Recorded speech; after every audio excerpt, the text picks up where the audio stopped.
Hey, hi, hello, good to see you, welcome, come in. Sit for a little bit and watch. Enjoy, in fact. It's the Bionicle Inspiration series, and what we do here is we take a look at some Bionicle MOCs from across the Bionicle community with the intent to inspire you. We do our best to just sort of showcase some of the cool techniques that are being used here on these MOCs, as well as link it all back to a specific theme. Today's theme, of course, is robots, and you could be like, hey, you know, Bionicles are just kind of robots, like what's the difference? But I'm going for very specific, very robotic focused designs that aren't actually tied to any specific Bionicle or Hero Factory lore. They're just robots, and they all have this very similar sort of texture to them, this very similar aesthetic, if you will. It's this very sort of greeble heavy design with sort of like patches of armor over the top. There's a lot of different system pieces being used, and just this big focus on this sort of greebled, robotic, industrial, mechanical look. So if you're looking to do something similar, or maybe you just want to take a look at sort of different MOCs. A lot of MOCs we see these days can lean very heavily into a very smooth aesthetic, very sort of organic and lifelike.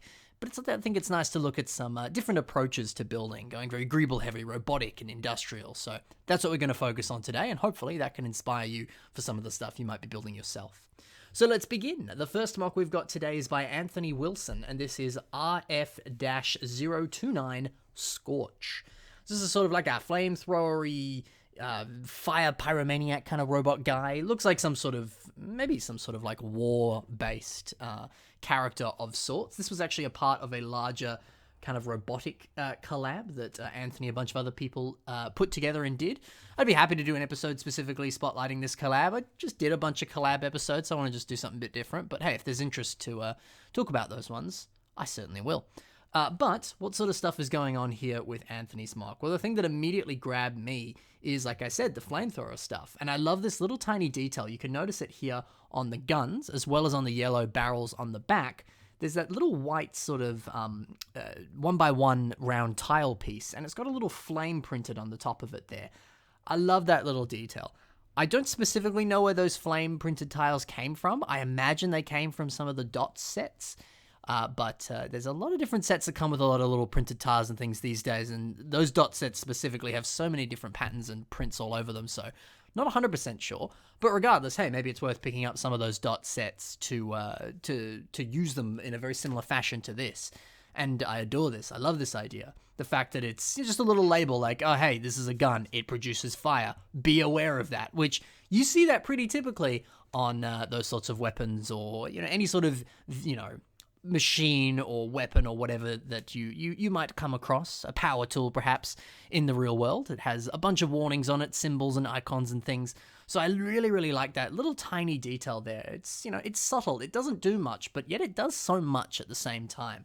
And I'm always a sucker for those little sort of pops of detail like that. And I think whenever you can use like a printed or stickered element on a MOC, it really does make it shine. So I love and I adore that little detail. I also love the color scheme on this guy here specifically. These very sort of robotic grays, whether that's sort of darker grays, more metallic gunmetals, lighter grays, combined there with the orange. So it's just a really nice pop of color there with that orange. And I also like that additional pop of color with the yellow on the back for those barrels. You kind of typically see that whenever you see, flamethrowers in different forms of media. There's, got barrels on the back there that they have all the sort of materials to make a flame be produced out of the gun. And I think it's kind of nice too when those barrels are a different color. You do see that across different media. So it just seems fitting, just seems realistic. And I guess it's a really good way to approach a color scheme as well, Maybe you want to stick to just sort of two distinct colors that you want to put on the MOC, but there's no reason to have a pop of color like that just to make something really stand out or shine. But again, if realistically it makes sense that would be a different color, be sure to do a bit of research. Look at some of the real life things that you could be basing it off of and see what sort of stuff they've got going on, specific design aesthetics or color schemes and things. And by all means, implement that into what you do. I think it's always good to go with a little bit of realism, even when you're building something like this that isn't distinctly real. But what little elements of realism can you add? I think that's certainly something to consider if you're building something here. I love the head design on this guy here. Very distinct and different with this sort of almost like 4-eye design. I love how Anthony's used some of those wheel pieces without the rubber on the outside there, because they naturally have that sort of more detailed look to them that looks a little bit more sort of, industrial or mechanical perhaps. And I think that general texture is conveyed throughout this mock. But yeah, one, just a good use of the textures on that piece, but also just the design looks nice. This sort of multi-eyed, almost sort of alien-looking design for a head. It's really cool. But speaking of that sort of agreeable mechanical design, that has been expertly done on this mock here. I adore just the main arm designs that you can see here, the bunch of different system pieces that have been put on there, whether that's some of those ingot pieces, all sorts of different sort of like almost like droid arms and other pieces that just have that sort of more like grill-like texture to them, or just sort of like more sort of rich in detail, or kind of like lines or ridges and things. It just gives it that almost sort of like Star Wars greebly, like the surface of the Death Star or the side of a Imperial Star Destroyer, or all that sort of mechanical greebly goodness, you know, that just is perfect for this robotic design that we're really focusing on today. And I love how that's beautifully complemented by these orange panels here. And so there's that sort of beautiful mesh of textures there, and it really looks like this sort of underbelly of mechanical greeble details and this armor that's been put over the top to protect it. It's just really nice, and visually that sort of distinction between the two different styles there, I think, is just a very nice sight to behold, and works perfectly here. So I love that. I specifically love the inclusion of, we'll just spotlight a couple of the different pieces that he's used here for greebles. The inclusion of the minifigure barrel piece in grey that's been used there on his arm. Just great to see that texture really popping there and looking nice. And just using the barrel there just to get a sort of longer, more detailed arm design. Great idea, works really well. The inclusion of some of these pipe pieces in gunmetal, there's a bunch there sort of forming like a rib cage on the torso, but there's also some being used as sort of side details there on the upper leg. Just looks awesome. I love the fact that it looks like a pipe, you know, there'd probably be like energy or circuits or fuel or something running through it. It just makes sense to see pipes on something that is more sort of industrial and mechanical, you know, just makes sense. So using those pieces that, you know, you almost sort of see what their purpose is, you know. There's some other pieces in here, another one that I love, sort of sandwiched into the orange on the upper legs there, those those 1x2 sloped grill tile pieces. You see them sandwiched in between some orange ingots as well. That's a great little piece there. What the purpose of it is, well, maybe it's a little bit harder to tell, but it looks nice. It looks more mechanical and nice, and just fits the aesthetic we're talking about here today. And, you know, maybe you can't quite gather a purpose for that, but the pipes, you can kind of see what those might be for. So, hey, if you can kind of almost start to paint a picture with the specific greebles you're putting in, that's certainly going to go a long way. I don't think you always have to. I mean, even something like Star Wars doesn't do that. It's not like you look at the side of the Death Star and go like, clearly that little exhaust port there is for this specific purpose. Like, I don't know, you don't really think that, but it just looks like it just seems to fit in with the general look of the Death Star, right? And looking at it here, it just fits the design. It just kind of works, you know? Whether it has a purpose or not, if it just looks nice, that's also good. But if you can put a little bit more sort of story or meaning behind it, I think that's even better, and it really elevates it. So always something to consider. There's an art to this greebling here, and I think Anthony has a perfect balance of it. The final thing I'll say for this mock, because I'm talking about it a lot, I really like this one. I adore the lower leg design. The fact that it is just this very simple prefab grey, dark grey specifically, CCBS limb, just a bit of a larger one with a little bit of detail added onto it. But that's for the most part it. It is just this sort of larger support beam like that. And then it's got this beautiful sort of flexi tube that just creates this sort of more angled, pretty looking design there. There's something very nice about that. I like that area is unarmored. It looks like it's a little bit more sort of agile, like it can really get some good movement or speed as a result of that. There's something very robotic and nice about that. It's really, really cool. So, adore your work, Anthony. Some awesome stuff at play here. Some great work with texturing and some beautiful, expertly crafted designs throughout. This is awesome. Let's move on to the next mock now. This is a mock by our good man Golf Hotel. And this mock is called Antlion, or Antlion, I guess. I don't really think it's called Antlion specifically, but yeah, that's how you spell it. Anyway, this mock is fantastic. You know, the last one certainly had a similar aesthetic, as does this one. I think that, of course, this naturally fits this robotic look that we're talking about, but it also starts to blend in a little bit with the sort of like Michael Bay Transformers aesthetic or design. A design that I don't particularly love. I prefer the more sort of like animated style of the Transformers there. They're a little less sort of greeble heavy. I just personally think that design looks nicer. But that is still a very valid and very awesome looking aesthetic and design, and it works perfectly for what we're talking about today. And this, I think, is a brilliant shining example of just how nice that can look.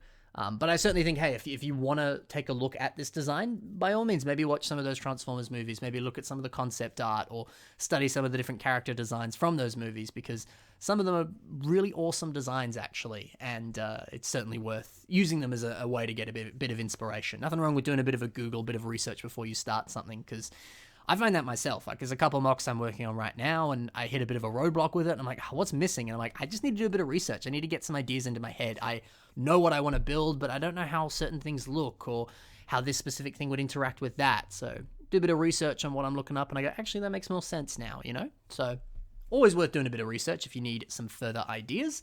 But regardless, let's talk about this MOC here. So again, very similar, more greeble-heavy designs here, using a few different system pieces, whether it's some of those grilled tile pieces, or a bunch of different like tubing elements, even some like minifigure axes and things. It's awesome. I specifically love the inclusion of some of the larger bar elements there. You see some in light grey on the arms. You also see some in dark grey and also light grey on the lower legs. And I'm sure they're in a few other places that I'm not currently seeing. But I love that because it kind of looks like this sort of piston. And like I said before, these greebles seem to have a bit of a purpose to them. You can almost imagine that as the arm lifts up, that piston piece would retract or extend perhaps. And it just sort of seems like a natural part of the design that's been made with this robot so that it can sort of flex its muscles or move around, all that sort of stuff. It just looks really cool, and it looks like it has a purpose, which is just a little cherry on top, you know? It's very nice little something there. It's really cool. Some of the other little system details on this that I think really pop are, you can see some of these larger sort of dish elements there on the sort of inside there of the thighs and the upper leg. I believe those came on one of the older versions of the Millennium Falcon. They have some like sort of stickered printed details on there. Stickered and printed are two different things. They were stickered elements. But hey, you could use some similar pieces that were printed. The world's your oyster. Do what you want. But those look quite nice. The fact that they're really kind of playing off of the natural look of that sticker that does have that more grilled industrial look to it. That seems very sort of robotic in nature. It's very cool. And you can also notice it's a little bit harder to see, but on the sides of the torso there's two in a row of these one by one rounded tile pieces that have this almost sort of like a fuel gauge print over the top of them there. Again, very subtle little detail, but it kind of makes sense. It just looks really fitting, like it has some sort of technical readout or something on the side there, just part of its robotic design. I think that's cool. Really nice to be playing with those printed pieces once again. But my favorite little printed piece on this MOC is on the, I guess, the eye, or kind of the bulk of the head on this MOC. It's that black piece there with that intricate hexagonal pattern on it. That is specifically from a black astromech droid from a Star Wars set, and the printing on the top of it there works surprisingly well for a very unique looking eye design. I think that's a brilliant look there, and just kind of really rounds off that head. And the actual kind of printing on that headpiece there, it's a really distinct and different color. I don't even know what you would call it. It's sort of like a metallic, it's not even quite gold. It's sort of a little bit off. It's almost like a reddish gold to some degree. I don't know what you'd call that, but it is a very different and distinct color. So the fact that you're using that printed piece there, it gives you this really interesting, weird color to play with. So certainly a bit more unique and really different. So take a look at your printed pieces. You might have some really crazy, weird colors that you get to play with that kind of only appear on that specific print or that specific piece. So a lot of nice possibilities there, that's for sure. Some other stuff I love about this, I love the big old turrets on the back of its back, or its shoulders perhaps, whatever you want to call it. Looks awesome. The inclusion of some of those tank tread pieces in light grey around the edges there. Nice little detail.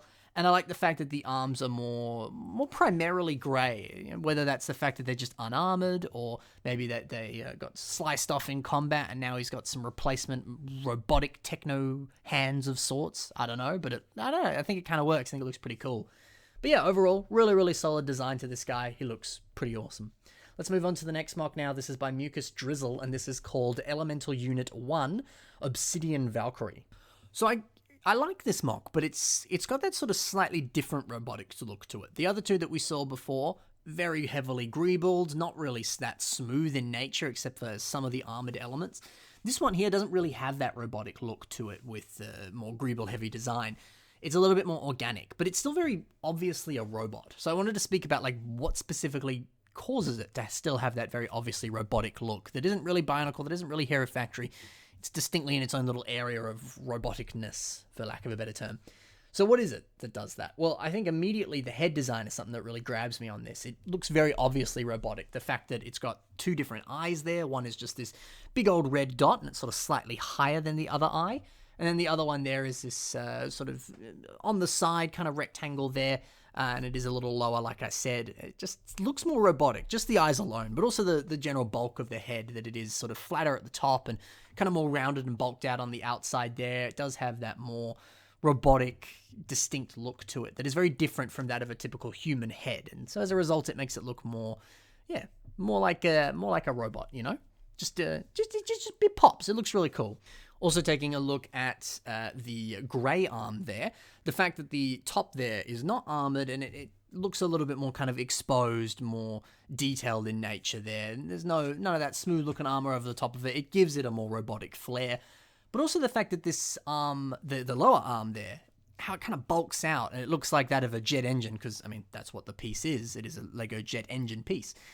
It almost gives it this look of, you know, someone's designed this robot and they had this jet engine kind of carcass lying around and they went, you know what, I'm going to use this to make the arm on my robot here. I think that's an aesthetic you can always really play with robots, is them having this sort of like cobbled together look that is just using pieces that were lying around in whatever workshop they were built in. And it looks like a very obviously repurposed piece. I love that idea. And the fact, too, that it is this naturally extremely bulky arm. You know, typically on a normal human, your arm isn't really that bulky. But on a robot, you can really have creative liberty there to have really overemphasized parts and limbs and heads and bodies and that sort of stuff. So really nice that it's playing with that. And I think, again, that really heavily leans into that robotic texture. I also quite like the fact that this is a sort of ice and fire mock here. The fact that kind of sort of half of it is more robotic with little bits of, you know, white or ice, whatever you want to refer to it as. It could very well be that. But also the fact that some of the light grey here does naturally have a little bit more of a robotic metallic look to it. But then all these little beautiful like kind of fire pieces and this sort of black like magma rock of sorts. It's just a beautiful blend, and the two of them go together, I don't know, surprisingly well. So I like the fact that he's done that. He's kind of played with sort of half and half design here, and you know, elements of it do look more robotic, and elements of it are just whatever the heck he wants to play with. So I think it's nice to note with this mock specifically that you can have just little subtle areas of that kind of robotic flair, but you can also just be totally free to do whatever the heck you want, and it can still look like that of a robot. So I think that's awesome. I think it's really cool. A lot of awesome stuff being played with here. Let's move on to the next mock. This is by Inferno Mocks, and this is called Cybernetic Rogue Soldier Vanguard. So I think this one's really cool, and this is leaning more into that sort of typical robot aesthetic we were talking about at the start of the episode. I love all these different greeble details here, specifically on the legs. The fact that he has, you know, little toes.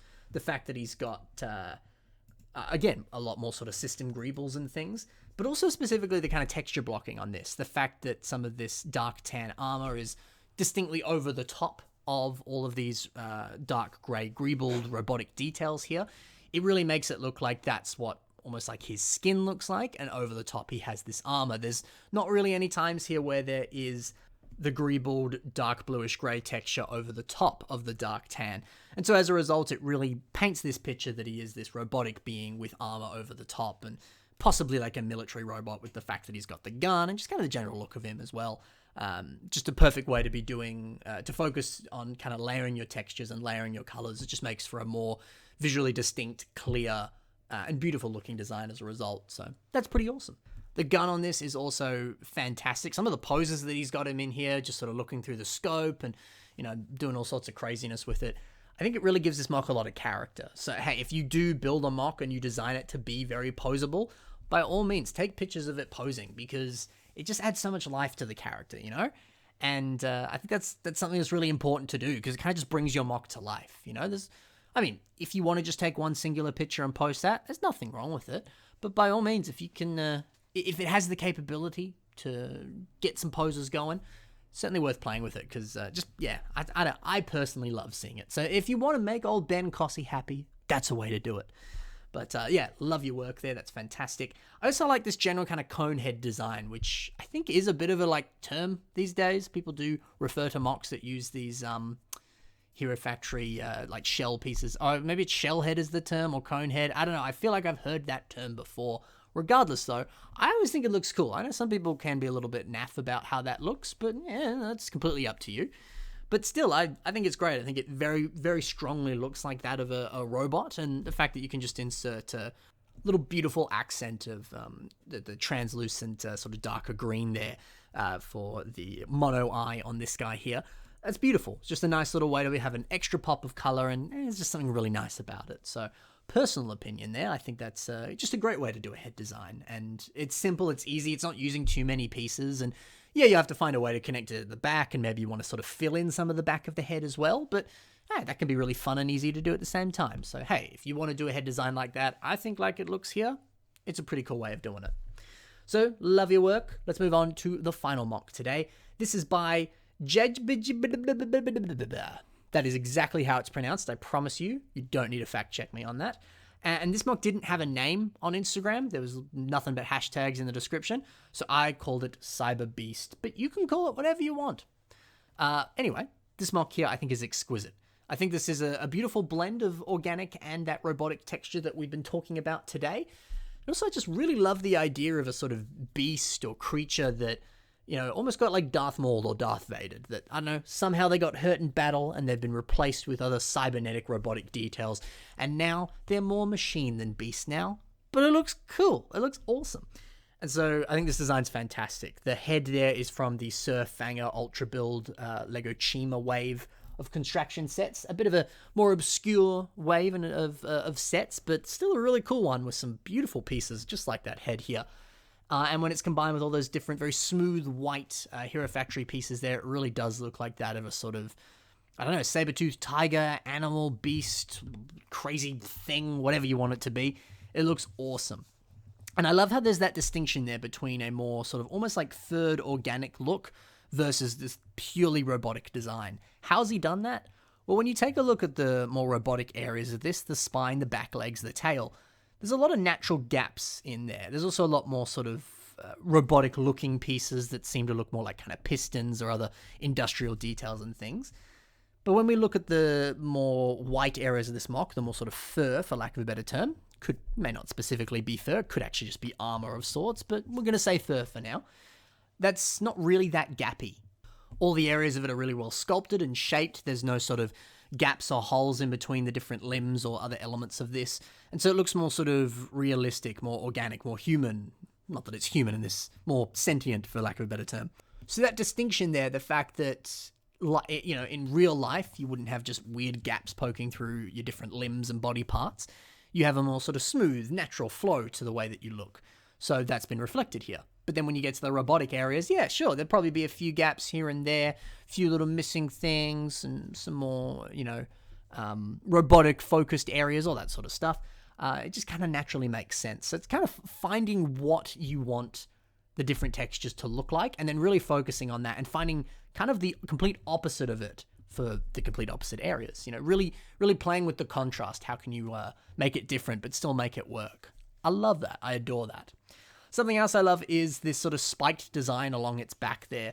One, the fact that using those limb pieces there, just a great way to use a bunch of those different limb pieces. If you're like me, I'm sure you have a bunch in your collection, so it's just a good way to put it to use. But I also like the fact that it ends in that sort of ball of the socket there, that it's not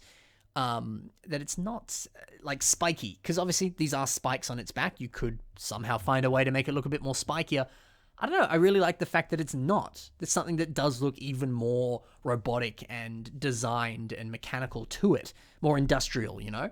And I don't know, I adore that. I think it's cool, you know? Just a different way of doing it, but one that still really, really works. It's really cool. So yeah, overall, I think there's a lot to love about this guy here. Some beautiful texture play, some beautiful sort of asymmetry to this mock. It's really awesome. So I love your work, and I love everyone's work today. Great job on these robots. So hopefully if you want to build a robot yourself, giving you a few ideas, a few things to look into, a few things to research, and yeah, good luck building your robots if you're planning on making some.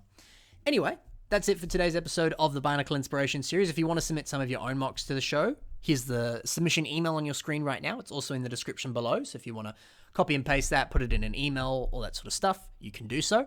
Just got to send me images or whatever information you want to put in about the mock. You can have as many pictures or as much information as you want, or as little as you want. It's completely up to you. You put what you feel is necessary into the email, and I will one day hopefully put it in the show. There's a lot of submissions to work through though, so your patience is of course key there.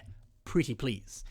Additionally, in the description below are links to some of my own social media. That includes my Patreon, my Flickr, my Instagram, Facebook, all that sort of stuff. You can check out what I've got going on over there if you so please.